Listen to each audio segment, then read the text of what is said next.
So இன்னைக்கு நம்ம டீமில் என்ன பார்க்க போகிறோம் அப்படின்னா we are making the 1 crore for 2 years. நம்ம எப்படி மேக் பண்ண போகிறோம், நம்ம டீம் அந்த 1 crore அச்சீவ் பண்ண முடியுமா? அதாவது நான் ப்ராஃபிட்டாக 1 crore பேசலை, பட் நம்மளோட கேபிட்டலை 1 crore ஆக்க போகிறோம்.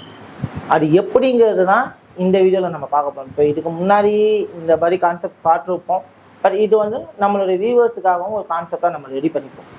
ஓகேங்களா? அந்த 1 crore கேபிட்டலுக்கு உங்கள் எல்லாருக்குமே தெரியும், நம்மளோட தேஜினிஸ் டீமே ஹெல்ப் பண்ணுது. அதுக்கு முதல்ல என்னடா கிளாஸில் கிளாஸ் போட்டுட்டு கிளாஸ் எடுக்கிறேன்னு சொல்லிட்டு வியூவர்ஸ் பார்த்துட்டு ஒரு கேள்வி கேட்பாங்க, ஒரு கண்ணு இன்ஃபெக்ஷனு. ஸோ அந்த இன்ஃபெக்ஷன் ஒரு காரணத்துக்காக நான் கிளாஸ் போட்டுருங்க.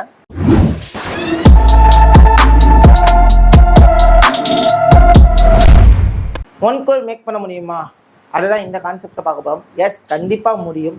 ஸோ அந்த 1 crore மேக் பண்ணணும்னா என்ன பெரிய கேபிட்டல் வேணுமே, எங்ககிட்ட பெரிய இன்வெஸ்ட்மெண்ட் இல்லையே அப்படின்னு சொல்லிட்டு நிறைய பேர் நினச்சிக்கிட்டு இருப்பீங்க. ஸோ அவங்களுக்காக நம்ம ட்ரேடிங்ஸே வந்து என்ன பண்ணுறோம் அப்படின்னு பார்த்தீங்கன்னா கேபிட்டல் கொடுக்குறோம்.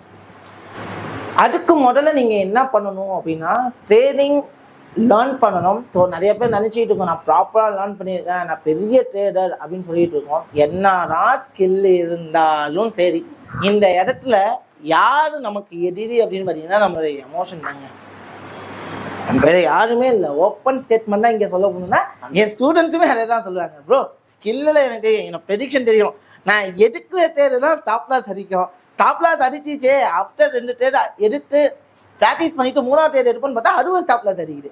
ஸோ இதுதான் வந்து நம்மளுடைய இடத்துல நடந்துக்கிட்டே இருக்கேன் ஆக்சுவலி பார்த்து போனால். ஸோ அதனால வந்து பார்த்தீங்க அப்படின்னா சிம்பிளாக ஒரே ஒரு விஷயம் தான் சொல்லுவேன். ஸோ ஸ்டாப் லாஸ் அப்படிங்கிறது எவ்வளோ பெரிய ட்ரேடராக இருந்தாலும் அடி விழ தான் செய்யும், அதை வந்து தடுக்க முடியாது. ஆனால் நான் எமோஷனாக சர்வே பண்ணணும் இந்த இடத்துல. அந்த எமோஷனாக சர்வே பண்ணுறதுக்கு கண்டிப்பாக ஒரு குரூப் ஆஃப் ட்ரேட் அப்படிங்கிற ஒரு விஷயம் தேவை. நம்ம கும்பகோணம் பிரான்ச்லேயும் என்ன பண்ணியிருக்கோம், ஒரு பெரிய ஃப்ளோர் உங்களுக்காக கொடுத்துருக்கோம். அதை தாண்டி நம்ம சென்னையிலுமே என்ன இருக்குது, ஒரு 200 பேர் உட்காந்து ட்ரேட் பண்ணுற அளவுக்கு ஒரு ஃப்ளோர் செட்டப் கொடுத்துருக்கோம். இப்போ நீங்கள் கும்பகோணத்தில் இருக்கீங்க. ஆனால் நம்ம கொடுக்குற ஃபெசிலிட்டி இங்கே வேறு யாராவது தராங்களா அப்படின்னு கேட்டால், ஸோ நம்ம பிரபு ப்ரோ 4-5 இன்ஸ்டியூட் போயிட்டு வந்துருக்கு. 4-5 சார் 2 இன்ஸ்டியூட் போயிருக்காங்க, அந்த ஃபெசிலிட்டி இல்லை.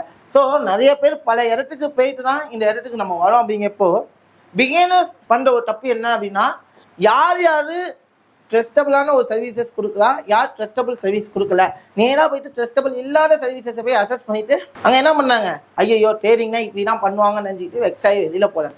அப்படி கிடையாது. ட்ரஸ்டபுள் சர்வீசஸ் நம்மளை மாதிரி இன்ஸ்டிடியூட்ஸ் நிறைய பேர் கொடுக்குறாங்க, ஆனால் அவங்க வெளியே தெரியாமல் இருக்காங்க எங்களை மாதிரியே. ஸோ ஃபஸ்ட்டு ட்ரேடிங்கர்ஸ் வந்து எதுக்காக நான் ஒன்ஸையும் உங்களை பண்ண வைக்கணும், என்னோட ஓப்பன் ஸ்டேட்மெண்ட், வாண்ட் ப்ராஃபிட்.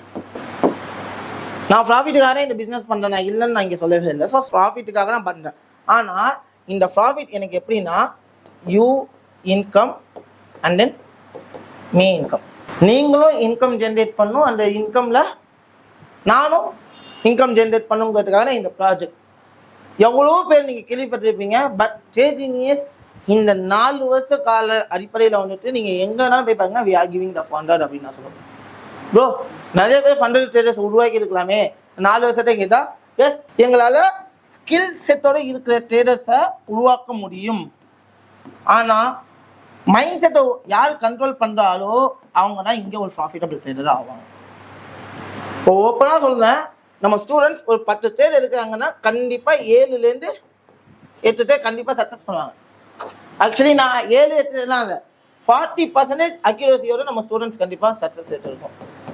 நான் ஒரு 10 ட்ரேட் எடுக்கிறேன், என்னோட வின் ரேட் எவ்வளோ, 40% இருக்குது. அதாவது 10 ட்ரேடில் வின் ட்ரேட் எவ்வளோன்னா 4, லாஸ் வந்து 6. ஓகேவா? எல்லாத்துக்குமே நான் 1:2 ரிவார்டு தான். அதாவது 1% ரிஸ்க்கு, 2% ரிவார்டு. அதாவது 100 ரூபா ரிஸ்க்குன்னா 200 ரூபா ப்ராஃபிட் அப்படிங்கிற கணக்கில் தான் நான் எடுக்க போகிறேன். அப்படிங்கிறப்போ இந்த இடத்துல 4 ட்ரேட் வின் பண்ணுறேன். அப்போ 4 × 2 எத்தனை பர்சன்டேஜ் ப்ராஃபிட்டு? 8%. அதே லாஸ் வந்து 6 × 1, அப்போ 8 - 2 ப்ராஃபிட்லேருந்து லாஸ் ஆக நான் இதுங்க சாரி 8 - 6 ப்ராஃபிட்ல லாஸ் நான் கழிக்கிறேன். என் கையில் எவ்வளோ இருக்கு? 2% ப்ராஃபிட் லைக். ஆனால் இந்த இடத்துல தான் நம்ம ஸ்ட்ரகிள் ஆகலாம். தொடர்ந்து 6 ட்ரேட் லாஸ் ஆனாலும் நம்ம என்ன பண்ணோம்? மனசை தலைவரை விட்டுரும். அதுதான் உண்மை. நமக்கு தெரியும் நம்மளோட வின் ரேட். கண்டிப்பாக நம்ம குட் ட்ரேட் எடுத்தாலுமே அது என்ன ஆகிறதுக்கு சான்சஸ் இருக்கு, லாஸ் ஆகிறதுக்கு சான்சஸ் இருக்கு. இங்கே எவ்வளோ பெரிய ஆளாலும் சரி, எவ்வளோ பெரிய கோட்ஷூட் போட்டு வந்தாலும் சரி, கண்டிப்பாக லாஸுங்கிறது பார்ட் ஆஃப் த பிஸ்னஸ்.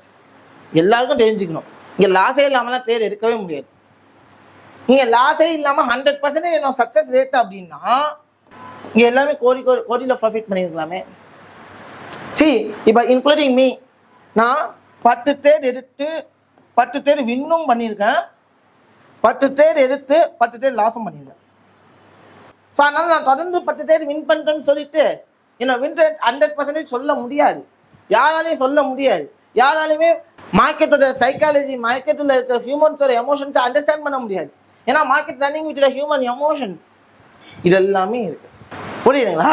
ஆனால் நம்ம எப்போ ஒரு இடத்துல வின் ரேட்டை நம்ம அண்டர்ஸ்டாண்ட் பண்ணி நம்ம ட்ரேட் பண்ணுமோ உங்களால் என்ன பண்ண முடியும்? சக்ஸஸ் பண்ண முடியும். ஸோ இதை யார் கரெக்டாக ஃபாலோ பண்ணாலும் அவங்க இங்கே வந்து வின்னர்ஸ். இதை கரெக்டாக ஃபாலோ பண்ணலைன்னா அவங்க யார்? கடைசி வரைக்கும் அவங்களால ட்ரேடிங்கில் என்ன பண்ண முடியாது? ப்ராஃபிட் பண்ண முடியாது. ஸோ நீங்கள் என்ன பண்ண வந்துருக்கீங்க? ஒரு ப்ராஃபிட் பண்ணணும்னு சொல்லிட்டு தான் நம்மளை தேடி வந்துருக்கீங்க, ரைட்டா? ஸோ இப்போ உங்கள் எல்லாருக்குமே தெரியும் நம்ம ஸ்கில்லு கொடுத்துருவோம். ஆனால் மைண்ட் செட் யாரோட கடமை? மைண்ட் செட்டு வந்து யாரோட கடமை? மைண்ட் செட்டு தனியாக ஒரு ரூமில் உட்காந்தா மைண்ட் செட் வந்துருமா?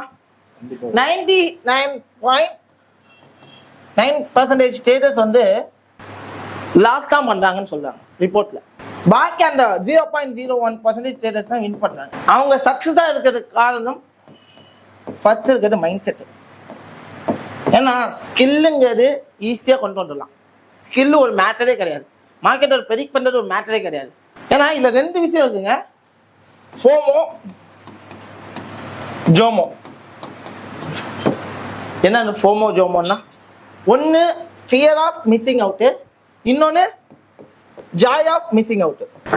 பயத்துலையும் லாஸ் பண்ணுவோம், சந்தோஷத்துலையும் லாஸ் பண்ணுவோம். அதாவது ப்ராஃபிட் அண்ட் லாஸ் 2 விஷயம் வந்தாலும் எந்த ஒரு ட்ரேடர் நியூட்ரலாகவே இருக்காங்களோ அவங்க தான் இங்கே சக்ஸஸ் பண்ணுவாங்க.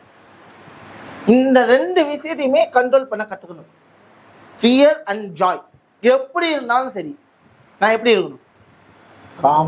காமா இருக்கணும். எனக்கு நிறைய ப்ராஃபிட் வந்தாலும் உடனே அடுத்த ட்ரேடருக்கு ரிஸ்க் இருக்கக்கூடாது. அதுமாதிரி கம்மியாக ப்ராஃபிட் வந்தாலும் என்ன பண்ணக்கூடாது? சோகமாக இருக்கக்கூடாது. ஏன் அப்படின்னு பார்த்தீங்கன்னா மனிதனோட இமோஷன் ஒரு ஸ்டேபிளான நிலைமையில் இருக்கணும். அதுவே ஒரு ப்ராப்பரான ட்ரேடிங் பிளான் வச்சுட்டோம் அப்படின்னா அந்த ட்ரேடிங் பிளானை என்ன பண்ணணும்?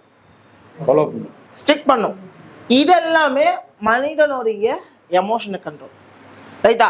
இந்த விஷயத்த நீங்கள் ஸ்டேபிளாக இருந்தால் மட்டும்தான் உங்களால் என்ன பண்ண முடியும்? ப்ராஃபிட்ஸாக பண்ண முடியும். ஏன்னா நீங்கள் ரியல் டைமில் ஃபீல் பண்ணுறது ஸ்கில்லில் நீங்கள் யாருமே லூசர்ஸ் கிடையவே கிடையாது. ஆமாவா இல்லையா? ஸ்கில்லில் இங்கே நான் ப்ரெடிக்ட் பண்ணுறது இங்கே நடக்காமல் இருக்கு ப்ரோ. 10 ட்ரேடில் நல்லா புரிஞ்சுக்கணும், நான் 10 ட்ரேட் எடுக்கிறேன் ப்ரோ, 5 ட்ரேட் தான் ப்ரோ லாஸே ஆகுது, 6 ட்ரேட் லாஸ் ஆகுதுன்னு யாராவது சொல்கிறீங்க? எடுக்கிற இடமே தப்பு. நம்ம ஸ்டூடெண்ட்ஸே கேட்குறேன், 5 ட்ரேட் வின் ஆகுதுல்ல, ஆனால் நம்ம எங்கே அடி வாங்கணும்? எமோஷன்ஸில் அடி வாங்கணும். ஒன்று ட்ரேட் எடுக்கணுங்கிற கட்டாயத்தின் அடிப்படையில் ஒன்று ட்ரேட் எடுக்கணும். ஏன்னா ட்ரேட் கிடைக்கல, நான் இன்னைக்கு ட்ரேடே எடுத்தாகணும் அப்படிங்கிற கட்டாயத்தின் அடிப்படையில் என்ன பண்ணுறோம்? ட்ரேட் எடுத்து லாஸ் பண்ணோம் ஒரு கேட்டகரி. இன்னொரு கேட்டகரி ஸ்டாப் லாஸே போடாமல் ட்ரேட் பண்ணி லாஸ் பண்ணுற ஒரு கேட்டகரி. ஸோ ஓப்பனாக சொல்லணும்னா இதுதான் நம்ம பண்ண தப்பு. நம்ம ஸ்கில்லில் தப்பே பண்ணலை. 100% நடக்கிறது நடக்காது. நம்ம நடக்கிறது 100% மார்க்கெட்டில் எப்போவுமே. நீங்க மார்க்கெட்டை விட்டுருங்க, நம்மளோட லைஃப்ல நம்ம நினைக்கிற 100% நடக்குமா? நான் இதை நினைச்சுட்டா இது நடந்தோமா? சொல்ல முடியாது. நான் சென்னைக்கு காலையில 10 மணிக்கு போகணும்னு நினைச்சேன்னா 10 மணிக்கு போயிடுவேனா? எல்லா சமயத்துலையும் போக முடியாதுல்ல. ஸோ ஒரு 5 நிமிஷம் டிலே ஆகலாம், இல்லை ஒரு 5 நிமிஷத்துக்கு முன்னாடியே போயிருக்கலாம். ஷார்ட்டாக இந்த இல்லைம்மா. அதே மாதிரி மார்க்கெட்டுமே எதுவுமே வந்து 100% இல்லை, ரைட்டா? வெல், இதுதாங்க மேக்ஸிமம் பண்ணக்கூடிய மிஸ்டேக்ஸ் வந்து இந்த மிஸ்டேக்ஸ் தான் நம்ம வந்து பண்ணிடுவோம். சரி, இப்போ 1 crore மேக் பண்ண போகிறோம் அப்படின்னு சொல்கிறோம்ல, அதுக்கு ட்ரேட் ஜீனியஸே சப்போர்ட் பண்ணுறதுன்னு சொல்லல. நீ என்ன சப்போர்ட் பண்ணு? உங்கள் எல்லாருக்குமே தெரியும். சரி, ஒன்றும் இல்லை,